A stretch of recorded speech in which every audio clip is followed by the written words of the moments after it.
Good morning, class.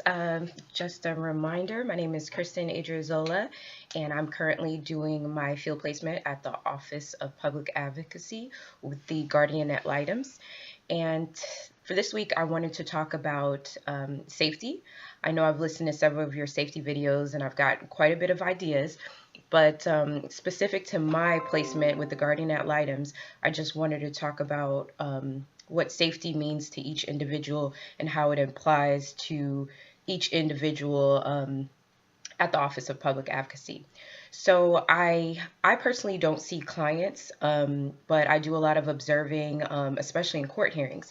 And the past week, I've actually gotten to observe a placement trial. I think I might have talked about it a little bit in maybe one of my previous videos, but it was a 4-hour trial where grandparents were disputing the placement of their 5 grandchildren. And during this trial, in a court hearing, as you've probably seen on TV, there's all the parties to the cases, the grandparents, the family, everyone, the attorneys, the guardian ad litems, they're all listening to the evidence.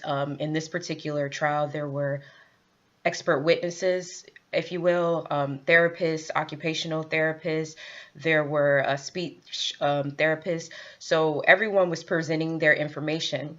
And a lot of times, as I noticed, especially with the grandparents listening in, they were living in a remote village. But a lot of the information, especially to individuals who aren't familiar with the court process or who are not familiar with gathering of evidence, it could be really offensive, especially, when talking about such a sensitive subject as, people's children. And so during this hearing, as the attorney for the state is presenting the evidence, they're making accusations and compiling evidence against people.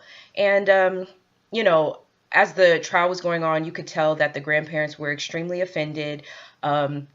I'm not sure that they understood a lot about the proceedings, and I want to definitely talk more about this placement trial in another video on cultural humility.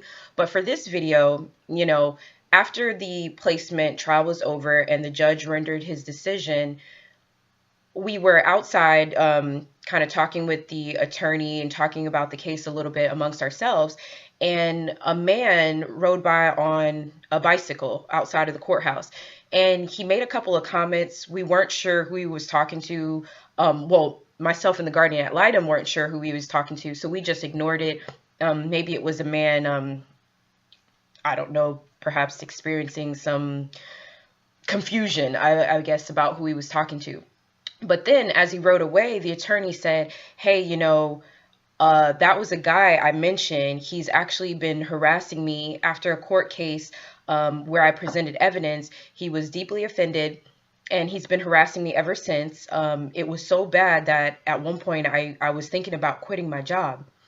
And she mentioned that now she's off the case and she traded with one of her colleagues, and they're now taking the case.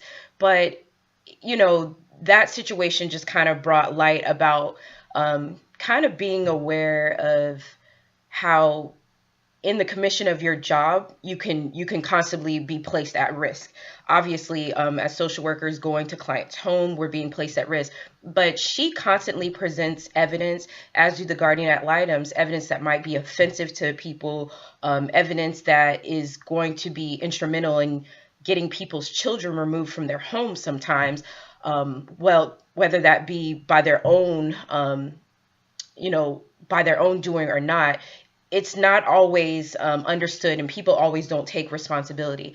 So that situation just kind of made me feel like we all need to be aware of our own safety. And not only that, we need to speak up when something becomes so uncomfortable that it's impacting our job and impacting our safety. And in this situation, the gentleman rode his bike back past and continued to make a comment like, shame on you. And he was very upset. And she said that he was a very lucid individual, so he knew what he was doing. So I think that moral of the story, I think that I mentioned in a couple of videos that our organization needs to be aware of the safety concerns, but we as individuals also need to bring up concerns and try to advocate for ourselves as well. In this situation, she brought it up to her colleague. They were able to trade people on the case. And as I saw, the harassment in some capacity continues. So perhaps she might need to take it up even higher and maybe get a personal restraining order. So I just think that we all need to be cognizant of how in the commission of our job, how we're made vulnerable, and make sure we speak up for ourselves, so our job and organization can assist us in developing safety plans or safety measures. So that's my video for this week. Oh, and I forgot my question. Have you ever been in a situation where an individual that maybe wasn't supposed to be around you continue to harass you, and how have you handled it? Whether you got a restraining order, whether you told your agency. Thank you for your time, and I'm sorry for going over.